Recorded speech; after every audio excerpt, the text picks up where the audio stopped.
예수님. 네, 오늘은 우리 교회 4대 축일 중에 하나인 성모 승천 대축일입니다. 예전에는 그 몽소 승천이라고 그랬어요.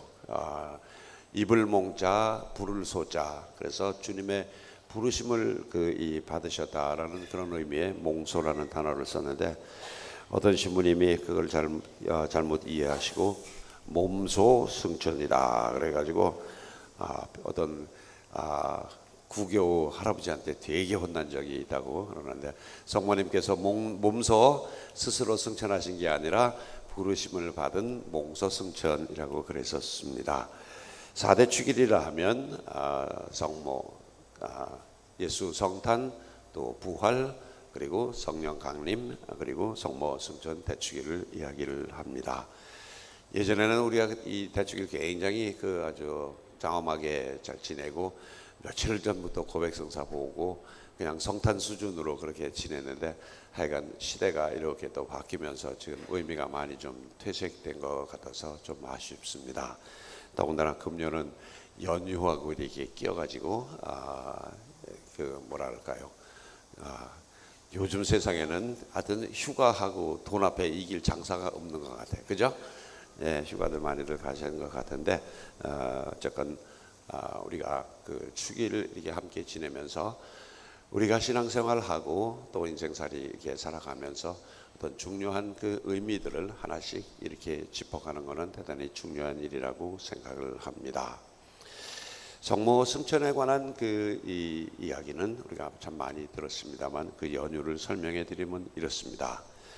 야고보의 초기 서한이라는, 우리 성경 목록에는 들어있지 않지만 그 예수님과 성모님의 그런 행적에 대해서 이렇게 기록된 그런 책들이 있습니다. 우리가 소위 위경, 가짜 성경이다라고 하는데, 교회에서 채택되지 않은 성서 목록에 들어있는 이 또 다른 이 책들이 있습니다. 근데 그게 그 중에서 우리 교회의 전통과 또 당시에 그러한 이 상황들을 설명하는 그런 단서들을 우리가 많이 찾아볼 수 있는 그런 서한입니다. 그래서 야고보의 초기 서한과 또 신학자 요한의 이야기집이라는 그곳에 성모님의 승천에 관한 그 기록을 이렇게 전하고 있습니다.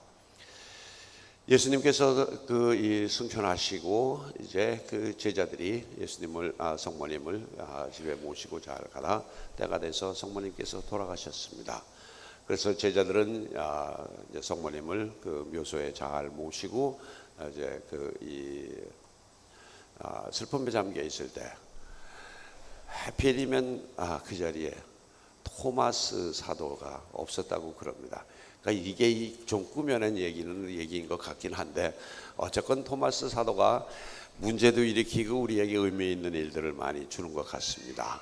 꼭 토마스 본당 신부가 여러분에게 문제도 일으키고 가끔씩 기쁨도 주고 하는 것하고 비슷한 것 같아요. 어쨌건 이 토마스 사도가 그 자리에 없었는데 성모님이 돌아가셨고 우리가 다 잘 모셨다. 그러니까 토마스 사도를 너무 이제 아쉬워가지고 한번 가보자. 내가 안 되겠다. 그래서 이제 묘소에 이제 함께 갑니다. 갔더니 무덤이 비어 있고, 성모님을 모셨던 그 자리는 백합꽃으로 이렇게 가득 차 있고, 그리고 그들이 했던 이 환시를 한번 이렇게 보는데, 천정에 이 예수님께서 성모님에게 월계관을 이렇게 씌워주는 그러한 이 장면을 제자들이 목격을 하게 된다고 합니다. 그래서 그들은 그렇게 생각을 하죠. 예수님께서 당신의 어머니를 하늘로 불러 올리셔서 그렇게 승리의 그런 월계관을 씌워주셨다라고 그렇게 믿고, 또 그렇게 이제 전하기 시작을 했고, 초대교회 때부터 성모님께서는 예수님처럼 그냥 하늘로 그렇게 육신과 영혼이 함께 올라가셨다라는 그런 믿음이 이제 전하게 되었다고 그럽니다.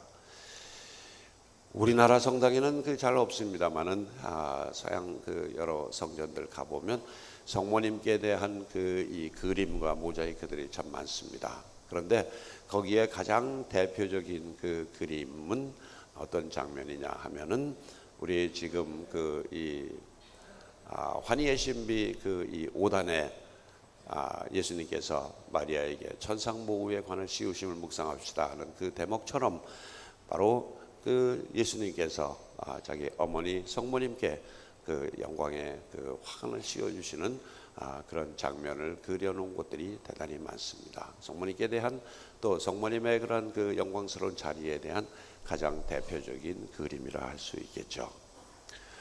뭐 우리 그 이 시대에 뭐 우리나라만 특별히 그래요. 왜 가톨릭 교회는 그렇게 성모님께 대한 그 믿음이 강하고 그냥 하나님은 없고 예수님은 없고 성모님만 공경하는 마리아 교회다 뭐 이래가면서 이제 비난하는 개신교 일부 신자들이 좀 있습니다만은 뭔가 잘 몰라서 그래요. 그 성경에 성모님께 대한 이야기가 없다고 해서 성모님의 존재가 없어지는 것도 아니고 또 성모님께서 예수님을 낳으시면서 이제 보여주셨던 놀라운 그 믿음과 하나님의 그런 말씀에 대한 그 순종의 그런 정신 이런 것들은 우리가 길이 기려야 할 그런 그 신앙의 덕목이기도 할 겁니다.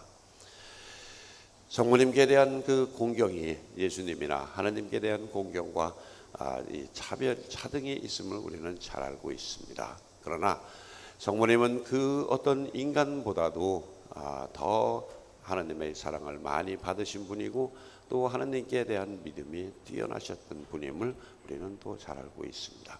아주 그냥 인간적으로 생각해서 어떤 그 이 아들이 대단히 훌륭한 그 이 업적을 남겼고 또 대단히 훌륭한 어떤 좋은 자리에서 그 많은 좋은 일을 하고 위대한 인물이 되었다 할 때 그 어머니에 대한 우리들의 그 이 공경의 마음 같은 것은 당연한 겁니다. 그래서 우리가 성모님을 공경하는 그 마음은 하느님께 대한 그 공경을 대신 드리는 것이 아니라 하느님의 사랑을 인간에게 그 전하고 예수님을 세상에 그 이 낳으신 성모님의 그런 그 이 믿음과 그런 그 순종의 정신을 우리가 함께 본받자라는 그런 의미에서의 존경이라고 보시면 되겠습니다.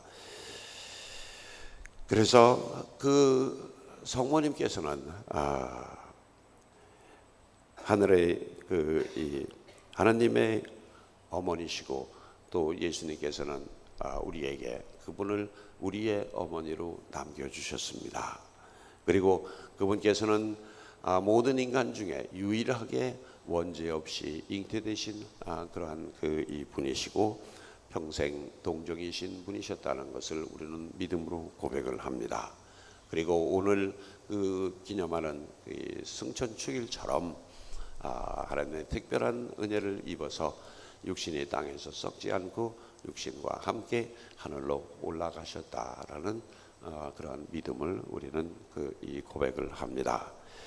그래서 1950년 교황 비오 12세께서는 2000년 역사 속에 쭉 내려왔던 성모님께 대한 특별히 승천에 관한 그 이 교리를 우리의 믿을 교리로 당연히 믿어야 할 그러한 교리로 선포하셨고 우리는 예수님께서 당신의 어머니를 그냥 세상에 그렇게 썩도록 버려두지 않으시고 하늘로 불러올리셨다라는 그런 믿음을 이제 갖게 됩니다. 가톨릭 교회의 그 자랑거리가 그 이 세 가지가 있다고 여러 차례 말씀을 드렸습니다. 우선 그리스도의 지상 대리자이신 교황님께 대한 충성심. 그래서 그분의 가르침과 그분의 또 이끄심에 따라서 우리는 정말 순한 양이 착한 목자를 따라가듯이 그분을 따라감으로써 그 이 그리스도께 하나님께 더 가까이 나아갈 수 있는 길을 우리는 갖고 있습니다. 그 다음에 두 번째가 성체성사입니다. 하나님의 아들이신 예수님을 우리가 그분의 몸과 또 그분의 그 피를 우리가 함께 나누어 먹고 마심으로써 우리 영혼의 그런 생명의 양식으로 삼고 살아가는 그 성체성사가 다른 교회에 없는 우리의 어떤 특별한 이 자랑이자 또 특별한 선물이라고 봅니다. 또 세 번째가 바로 교회의 어머니신 성모님에 관한 우리들의 그 신심입니다. 얼마 전 개신교 학자들하고 천주교 학자들하고 그게 이제 성모님께 대한 그 이 공동 세미나를 열은 적이 있습니다. 거기에서 숭실대 신학대 교수인 뭔데 이름이 잘 생각이 나지 않습니다만 그 교수님께서 그렇게 표현을 하세요.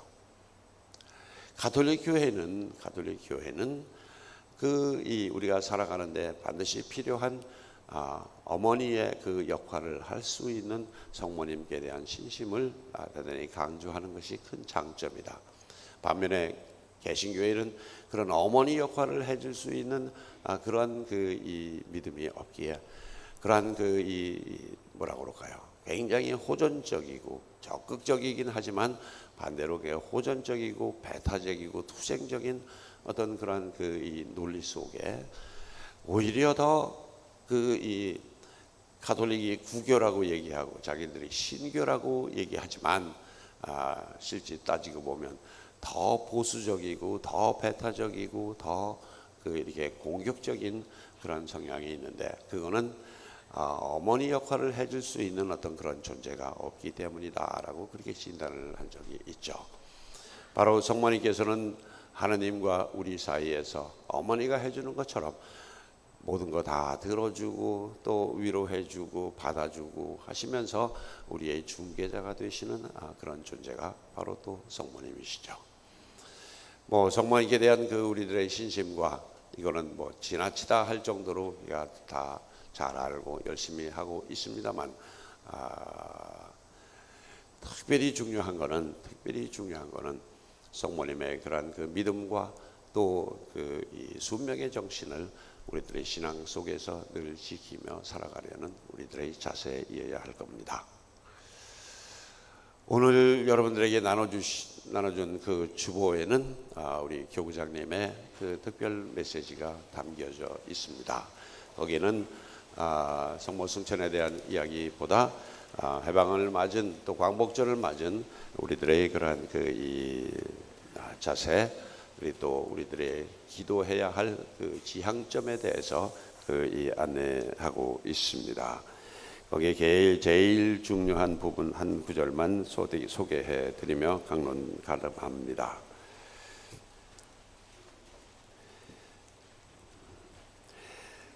현재 세계의 지속적인 테러 그리고 한반도의 대치 상황을 고려해 볼 때 탈출구가 좀처럼 보이지 않아 안타깝습니다. 하지만 인간적인 눈으로는 길이 보이지 않더라도 성모님이 그러셨던 것처럼 불가능한 것을 가능하게 하시는 하나님께 의지하면서 희망을 잃지 않고 인내하며 기도하는 자세가 필요하다고 봅니다. 남북 간의 관계 또는 서방 세계와의 관계 거기 더 나아가서 우리가 살아가는 우리 각자 이웃을 바라보는 속에서도 어떻게 보면 대립과 또 분단, 단절 이것이 아주 극심한 상황이라고 우리는 진단할 수 있겠고 그러한 상황에서 우리들은 성모님을 이 생각을 하면서 불가능을 가능한 것으로 만드시는 하나님께 대한 믿음을 통해서 또 기도를 통해서 이것을 극복해 나가자고 전하고 있습니다. 어쨌건 성모승천 대축일과 또 오늘 광복절을 맞이해서 우리 모두 나라에 대한 사랑과 또 하나님께 대한 믿음 그리고 순종의 정신을 다짐하면서 오늘 미사 함께 봉헌합시다. 아멘.